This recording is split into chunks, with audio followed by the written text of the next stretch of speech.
Good morning. Hey, all you cool cats and kittens in New Hampshire. We love you.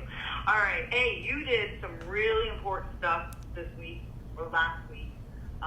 You've been working really hard on a Big Cat Public Safety Act, and it actually passed the United States House of Representatives. Tell us a little bit about that and how big of a deal is this? Woohoo! I am so excited about this. Oh my goodness.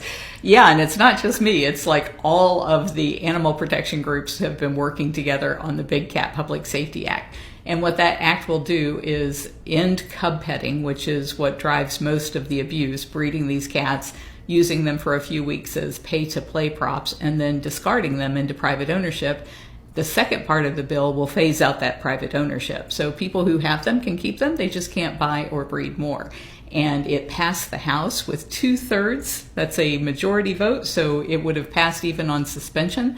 And we were really happy to see that kind of support. So that means and signals to the Senate that this is a bipartisan bill that can and should be passed this year. And it's the year of the tiger, so what perfect year for a bill to protect tigers in the wild from extinction by ending these two really egregious practices.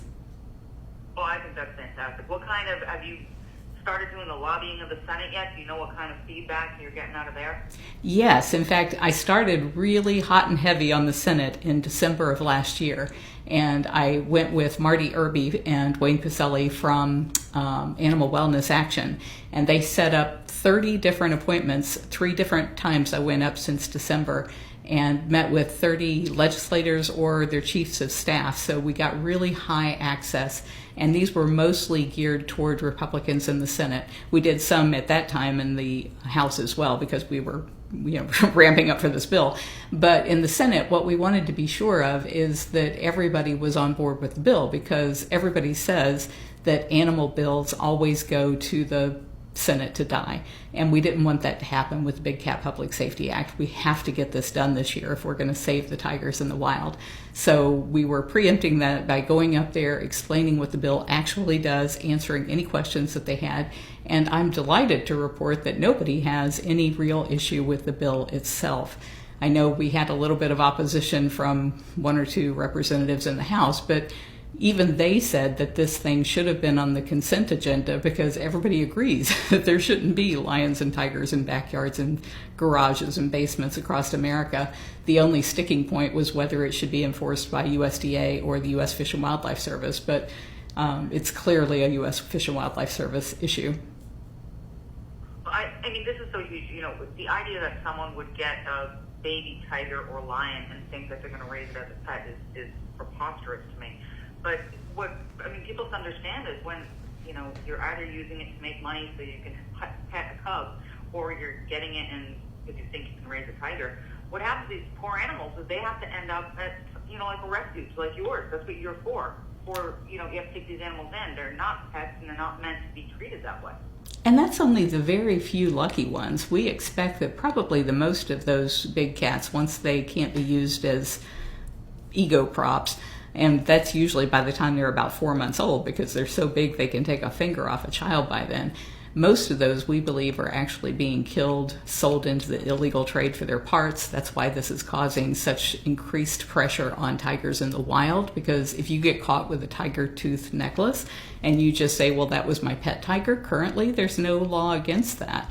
Whereas if there were a law against people having pet tigers and you got caught with a tiger tooth necklace, you could be looking at 5 years in jail and $20,000. That's a big deal. Well, I want to ask you, so you've been an activist on this issue for a really long time, and understandably.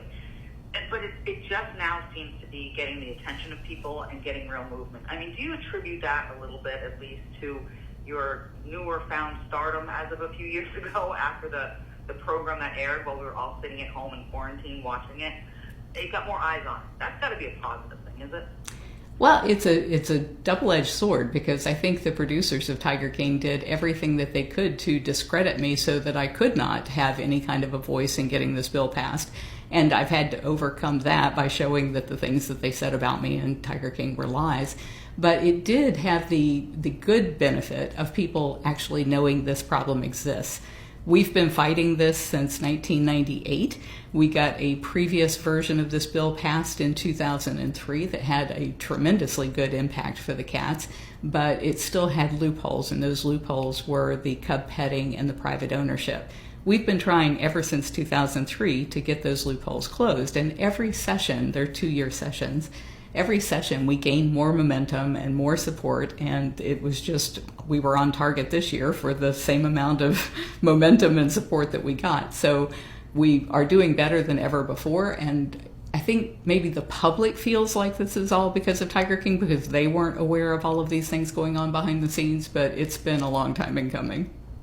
I've been working on it for a long, 2 decades is a long time to get something done in Washington, but to get anything done in Washington right now is a grand success, because they're not doing a whole lot when it comes to passing bills down there. So hopefully the bipartisan bill will actually make its way to the Senate, get there, get passed, and all your hard work will come to fruition. So any last thoughts on this before we let you go? Well, if people want to help and they're U.S. citizens, they can go to bigcatact.com and contact their member of the Senate and ask them to support the Big Cat Public Safety Act. I'm not sure. BigCatAct.org, you said? .com. BigCatAct.com. I got it written down. BigCatAct.com. Thank you, Sarah, for joining us. We really enjoy having you on Good Morning New Hampshire and getting this update. Good luck on the passage to the Senate, and congratulations on the passage in the House. Thank you so much. Bye-bye.